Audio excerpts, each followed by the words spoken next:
আমি ছেড়েই দিতে রাজি আছি সুসভ্যতার আলোক। আমি চাই না হতে নববঙ্গে নবযুগের চালক। আমি নাই বা গেলাম বিলাত, নাই বা পেলাম রাজার খিলাত।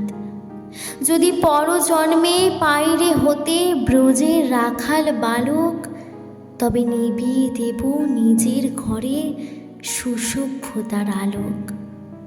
যারা নিত্য কেবল ধেনু চড়ায় বংশী বটের তলে, যারা গুঞ্জা ফুলের মালা গেঁথে পরে পড়ায় গলে, যারা বৃন্দাবনের বনে সদাই শ্যামের বাঁশি শোনে, যারা যমুনাতে ঝাঁপিয়ে পড়ে শীতল কালো জলে, যারা নিত্য কেবল ধেনু চড়ায় বংশী বটের তলে। ওরে বিহান হলো জাগরে ভাই, ডাকে পরস্পরে। ওরে ওই যে দধিমন্থ ধ্বনি উঠল ঘরে ঘরে। হ্যারো মাঠের পথে ধেনু চলে উড়িয়ে গোখুর রেণু। হ্যারো আঙিনাতে ব্রজের বধূ দুগ্ধ দহন করে।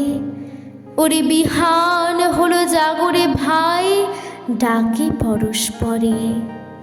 ওরে সাঙন মেঘের ছায়া পড়ে কালো তমাল মূলে। ওরে এপার ওপার আধার হলো কালিন্দির কুলে। ঘাটে গোপাঙ্গনা টরে কাপে খেয়া তরির পরে। হ্যারো কুঞ্জ বনে নাচে ময়ূর কলাপ খানি তুলে। ওরে সাঙন মেঘের ছায়া পড়ে কালো তমাল মূলে।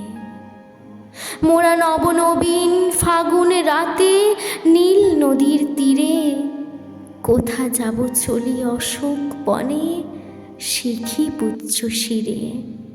যবে দোলার পুলরাশি দিবে নিপ শাখায় কষি, যবে দক্ষিণ বায়ে বাঁশির ধ্বনি উঠবে আকাশ ঘিরে, মোরা রাখাল মিলে করব মেলা নীল নদীর তীরে। আমি হব না ভাই নববঙ্গে নবযুগের চালক। আমি জ্বালাব না আধার দেশে সুসভ্যতার আলোক। যদি ননি ছানার গায়ে কোথাও অশোক নিপের ছায়ে, আমি কোনো জন্মে পারি হতে ব্রজের গোপ বালক। তবে চাই না হতে নববঙ্গের নবযুগের চালক।